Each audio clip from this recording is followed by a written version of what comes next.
I want to tell the story of an exhibition that I've curated with my colleagues. Peter Trippi, who I'm delighted is here today from New York, and Ivo Blom from Amsterdam.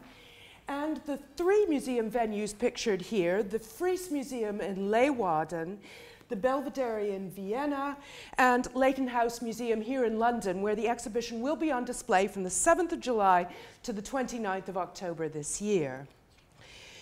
The story is about an artist couple, Lawrence and Laura, one Frisian from the very north of the Netherlands, the other English. These are their self-portraits at the time of their marriage in 1871, and note the Dutch tulip and the English rose inlaid in the frame. The story is also about their families. The Dutch artist's first wife, a French woman living in Belgium, and their two daughters, one of whom, Anna, went on to become a distinguished artist and collaborator with her father and stepmother in the creation of two London studio houses. And the many relations of Laura Alma-Tadema, née Epps, about 18 of whom are represented on this screen, a never-finished collaboration between Laura and Lawrence at about the time of their marriage. The family included two more artist sisters, Emily and Ellen, known as Nellie. I'm showing you a few works by Emily and Nellie, to which we'll return. For now, please note just that these paintings all represent interiors of the first London studio house. Nellie married the writer Edmund Goss, who in 1883 published the first full-length article on Lawrence Alma-Tadema, including an important set of illustrations to that studio house. This is a real Victorian family story, and it's an international one too. It includes, for example, Sientje and Hendrik Mesdag, another artist couple, Lawrence's cousins and landscape painters of the Hague School. Also involved in the creation of the houses were dozens of friends, English, Dutch, German, Italian, Belgian, and American.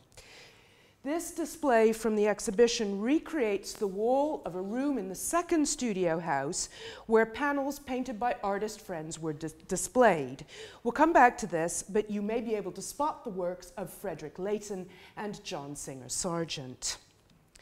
The Tademas were inspired by the landscapes and history of Italy and Greece, and they exhibited all over Europe and America in the exceptionally open and international art world of the later Victorian period. Underpinning my story is a plea that Victorian studies should reflect the fully European and international outlook of the period itself. In my view, we've concentrated too much on an Anglo-centric and imperialist version of the Victorians. Often, no doubt, that has been intended as a critique, but too much attention has been focused on the xenophobic and imperialistic aspect of our Victorian inheritance.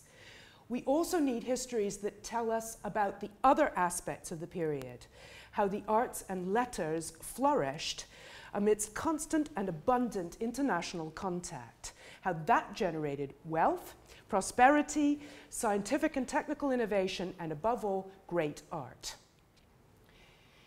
The Alma-Tadema exhibition represents a history of that kind. It was initiated by the Fries Museum in Alma-Tadema's hometown of Leeuwarden, and they wanted to celebrate their local boy.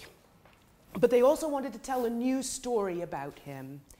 Tadema is best known as the archaeologist of artists, the painter of scenes from everyday ancient life, informed by new data from the vast archaeological excavations of the second half of the 19th century.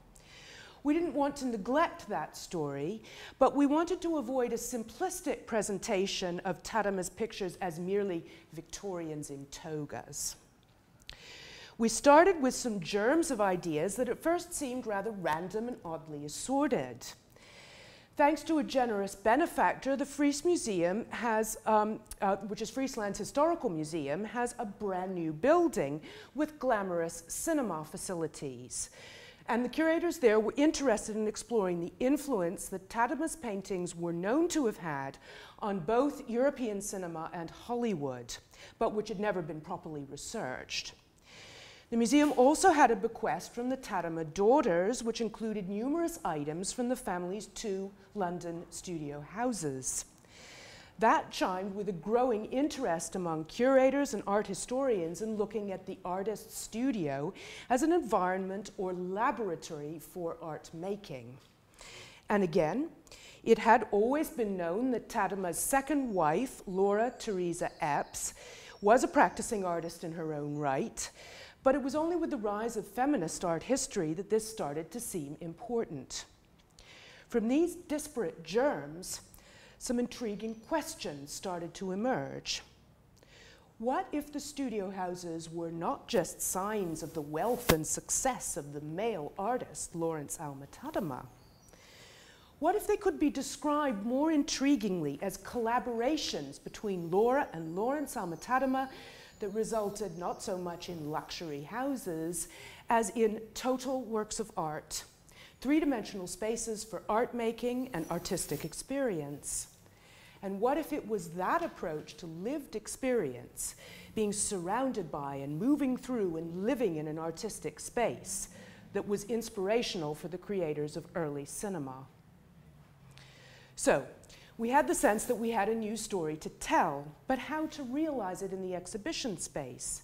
In fact, in 3 very different exhibition spaces, an en mods Khan building just a few years old, a Viennese royal palace of the early 18th century, and a historic house. The studio house belonging not to the Tademas, but to their contemporary and friend, Frederick Leighton. I want to concentrate today on how the making of the exhibition in the 2010s, with all its contingencies and compromises, can bring distinctive insights to Victorian studies. And in the short time I can only give you a flavor, which might be a good thing since it will encourage you to visit the exhibition itself. But I want to sketch the story of the houses. Like the lost environments of ancient Rome, the houses are no longer intact, so we have to reimagine them from surviving artifacts, photographs, paintings, and texts, rather in the way Lawrence has always been said to recreate the material environment of classical antiquity in his art. The point is precisely that the way the houses work and the way the paintings work are interconnected and interdependent. We can begin with Lawrence's first studio in Brussels. As he recalled in an interview with a journalist much later on, in Brussels, I was surrounded by bright red. The only record of the studio itself is this painting of his family in the red interior. But these are some of the pictures made there. Obviously, they're inspired by the painted interiors of Pompeii. Here we see a relatively straightforward relationship among the color scheme of the paintings, the color and light in the studio, and the historicism of the pictures as recreations of domestic life in Roman antiquity. Then tragedy struck. Pauline, Tadema's first wife, who's represented in the painting of the Brussels studio, died in 1869. So there's a total change of environment when Tadema moves to London with his 2 daughters and marries Laura Epps. Together, they create not just a studio, as in Brussels, but a whole studio house, Townsend House at the north gate of Regent's Park, with a new color key, a light silvery green, evident in these portraits set in the house of Anna Alma-Tadema, now a teenager, and the German musician Georg Henschel, a close friend. He's playing the Neo-Byzantine piano in the Tadema's gold room. Behind him is a shimmering curtain, probably made from a Chinese textile, and a window of Mexican onyx. The impact of this new color scheme on Tadema's paintings is striking. They're still set in Roman antiquity, but they abandon the Pompeian red, and with it, the small-scale domestic interior, to go outdoors and upscale, or into the public and urban spaces, such as the Roman baths and forum. Tadema always had a superb technique. He now finds his distinctive style and approach. It's in response to work of this period that Henry James wrote, "Such painting as Mr. Tadema's makes the painting of many of his fellows in England look like schoolboy work. His aim is so definite and so high, his taste so large. James does not pigeonhole these works as antiquarian exercises. He goes on to compare their quiet radiance to the Venetian painter Giovanni Bellini. These paintings were made in a studio that we now know only through illustrations, paintings, and photographs. Here is the same view into the studio, up a short flight of steps, in an illustration from that article by Edmund Goss I mentioned earlier, and in a painting by Laura's sister, Emily Williams, both of which capture the sense of moving through the narrow corridor into the light space of the studio beyond. Here are some further illustrations and a photo. Note that the wall and ceiling decorations by the artist himself are still historicizing Pompeian or Roman-style wall paintings, and there are numerous ancient artifacts. Laura's studio was downstairs, and it was composed of a sequence of compartments, opening one from the next and then into the conservatory. Its decorations were much wider ranging than those of Lawrence's studio and included Japanese fans, Spanish leather, Dutch furniture and tiles, tatami matting, flowering trees and plants, a Roman fountain, Chinese lanterns, and an Indian grass hammock. Perhaps this should be described as a woman's space, where Laura's work as an artist and household management intersected and interpenetrated with one another. But that also makes it architecturally innovative in its open plan and fluid movement from one space to the next. And I think it was Laura who made a crucial breakthrough. Lawrence, as we've already seen, sometimes represented the house interiors as backdrops for portraits. As we've also seen, the color key and light effects of the house had an influence on the general effect of his pictures set in Roman antiquity, but the interiors weren't actually represented in those pictures. In Laura's pictures, there's a new idea. The house interiors actually generate ideas for the narrative scenes. Here are just a couple of examples. On the left, the watercolor of 1881, May I Come In? And on the right, the oil painting, A Bible Lesson of 1883, where the elder woman is using the blue and white tiles to teach the little girl the Bible stories depicted on them. The figures are in sumptuous historical costume, so we are seeing imagined scenes from the 17th century, but the interiors are clearly derived from those in Townsend House. Note the characteristic tatami matting seen in both pictures, and the tall, thin paintings set into the door panels of the watercolor. Also the interest in both works in doorways and thresholds, liminal spaces, or spaces one moves through. These begin to develop ideas about movement through space that become increasingly important in the Tadema's later work. Before leaving Townsend House, I must show you the three extraordinary watercolors by Anna Alma-Tadema that record the house interiors. On the left, the study, on the right, the drawing room, and here, the magnificent gold room with the panel on which we saw Henschel playing and the Mexican onyx window, and the room is teeming with other artifacts, many of which make their way into pictures. On the mantelpiece is a conical vase, an electrotype replica of an object from the Hildesheim treasure, and a statuette of Laura in a rocking chair by the Tadema's friend, the Italian sculptor Giovanni Battista Amendola. The threshold is marked by a bust of Antinous on one side and a magnificent Chinese silk curtain on the other. There are stories to tell about almost any of the objects and artifacts in these rooms. The bird cage, for example. Here in the middle is the actual bird cage, now in the V&A. This is another of those liminal objects marking a transition from space to space, and we see it not only in Anna's watercolor, but also in the tall, thin panel by Emily Williams, which looks from the drawing room into the gold room beyond. I think it's likely that Anna's watercolors and the tall, thin panels representing Townsend House interiors were made when the family already knew they were moving to another house. They commemorate the interiors that the family gave up voluntarily so they could create a new studio house with enhanced possibilities for the exploration of space, light, and movement. Alma-Tadema, as it soon became known, in Grove End Road, St John's Wood. Indeed, the tall, thin panels were given a room of their own, as though to embed the memory of the previous house in the new one. And other artist friends were asked to add to the array, which eventually numbered 45 panels. So the room also embeds the memory of an entire circle of working artist friends. In the exhibition, we brought together as many of the panels as we've been able to find. This is how they're displayed in Vienna. You can see works by Leighton and Sargent, as well as two Townsend House interiors by Emily Williams, and on the far left, a landscape by Tadema's cousin, Sintje Mesdag, that seems also to have been transported from Townsend House, since it's visible as the right-hand door panel in Laura's watercolor, May I Come In.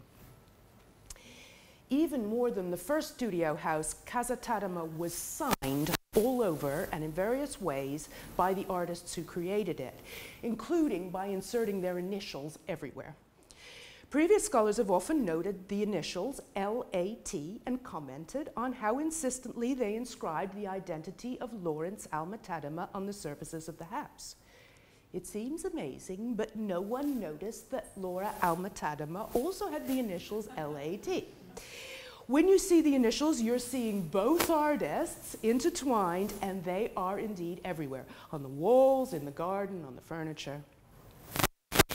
There may actually have been 4 artist studios in Alma-Tadema, studios for Anna Alma-Tadema and Emily Williams, Laura's sister, now widowed, as well as the 2 better documented studios of Lawrence and Laura. His, a double-height space reminiscent of a Byzantine basilica or a Roman bath, with round vaults and a semi-dome clad in shimmering aluminium. Hers, a recreated Dutch interior, or perhaps more like an antique shop filled with historic paneling, glass, furniture, and bric-a-brac. The magazine illustration at top left shows her at her easel with Anna. In this studio, Laura painted her fascinating responses to the Dutch 17th century artist Johannes Vermeer, an artist just being rediscovered in her generation, and Laura was one of the first artists to explore his art through her own work. Meanwhile, through an atrium and around the corner, Lawrence Alma-Tadema was painting his most dazzling scenes with expanses of brilliantly lit white marble in his own studio. As he told the journalist, "Now the prevailing hue is a silvery one, and that, I think, gives the purest reflections." But now, and I think under Laura's influence, Tadema was beginning to use the spaces of the house not merely as backdrops, but to generate ideas for composition, lighting, movement through space, and dramatic action in his pictures. The look that would have such an influence on the development of cinema. Here are some views of the new studio. The watercolor at the top left shows the sheen of the semi-dome, and the photographs show how the different levels and light sources create views and vistas that keep changing as you move around them. The painting in my studio shows a corner of the studio space quite literally. You'll recognize the Mexican onyx window, transported from Townsend House and enlarged to suit its new surroundings. And that is the piano under the sumptuous gold embroidered textile. This is a special painting for us. Tadema gave it to Frederick Leighton in return for the panel Leighton painted for Tadema's Hall. In the exhibition, we're uniting these works, records of a friendship and also of a shared interest in classical antiquity, embedded concretely into their houses so that Leighton's Bath of Psyche becomes part of the physical fabric of Alma-Tadema, while the corner of Tadema's studio, represented in his painting, is transported into Leighton's house. So in the exhibition, we'll be bringing it back home. From the 7th of July to the 29th of October, the reciprocal gifts of those 2 artist friends, Dutch and English, will be near each other in Leighton House, for the first time, in fact, since by definition they were made to hang in different houses. That's just one example of the kind of story an exhibition can tell more vividly and concretely than would otherwise be possible. It's important to stress that we can't recreate the Victorian interiors. This isn't an exercise in antiquarianism, and the story we're telling is ours, as well as that of the Tademas, Leighton, and all their Victorian friends and family. We can't then go back to Casa Tadema in our exhibition any more than Tadema could take his Victorian viewers back to Roman antiquity. But we can provide for our present-day audience quite a sophisticated visual and three-dimensional exploration of what's involved in such imaginative time travel. In My Studio makes a fitting example with which to conclude, or rather, to hand over the story to you, the audience, and the wider audiences who have seen or will see it. Does the painting show a 19th century model clad in drapery so she can play a role in one of Tadema's scenes of ancient life? Or may we imagine her as a revenant like Freud's Gradiva or Théophile Gautier's Aria Marcella, an ancient woman transported by the scent of the roses to the magical environment of the London studio house?